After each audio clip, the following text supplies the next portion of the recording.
Well, hey, everybody, thank you for checking in with us here because we have a little bit more leeway on this platform, so I can take more time to talk to you about what's going on with Hurricane Lee.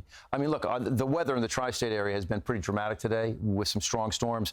This is something down the line, like 8 days from now, but it merits me continuing to give you updates as they come in. So here's my analysis of things that we have today. And this is by no means an analysis. This is just factual. Okay, the hurricane hunters have determined now we have winds blowing at 155 miles per hour, so that makes it a Cat 4.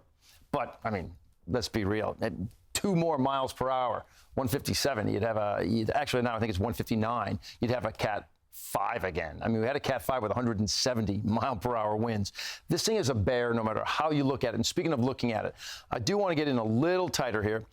There's Barbados there, so it's still quite a ways to the north. This does not look like it's going to have any interaction with any of the islands. So we don't think it's going to have the friction to reduce its strength at all. It stays over open water that is warm, so it continues to hold on to its strength. But the first thing that I notice when I look at this, where's the eye? Where'd the eye wall go?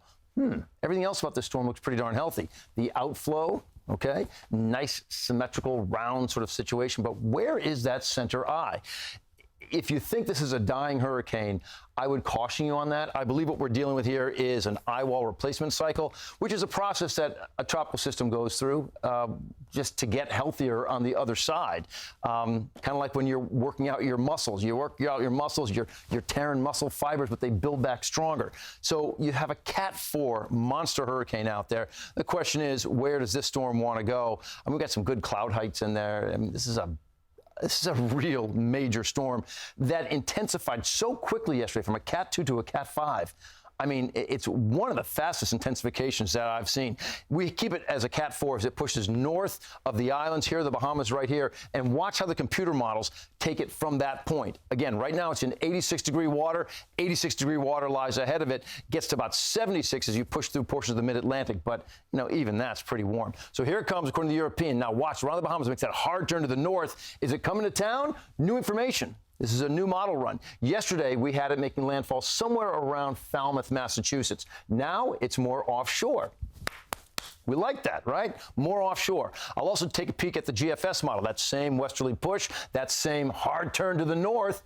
And now look at this situation. Yesterday, the GFS had this one farther out to sea. This one has now shifted a little bit more to the west. So one real reliable model has pushed it a little bit more to the east. The European is saying that. The GFS has pushed it a little bit more to the west. Either which way, this is too close for comfort. It's too close for comfort, so we're going to continue to monitor everything. We do think overall we're going to see that sweep that eventually goes out to the Atlantic Ocean. The question is, when does it take place? As of right now, yep, it's east of the tri-state area. Just too close for us to let our guard down. So that's the very latest that we have, guys. I'll give you these updates as we get them. That's my analysis on everything.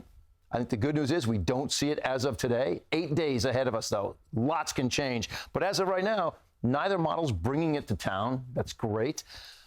But it's close enough to the area, right? I mean, if nothing else, do I think we get zero effects from this? I don't necessarily think that. I think we will get an effect from it.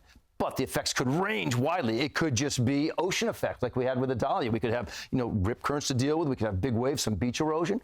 Or we could have a more serious situation if it wobbles. Again, these things never stay on the exact same track. They wobble left, they wobble right, so we'll watch that one. But that is the very latest, guys, and I'm out of here. We'll see you again later.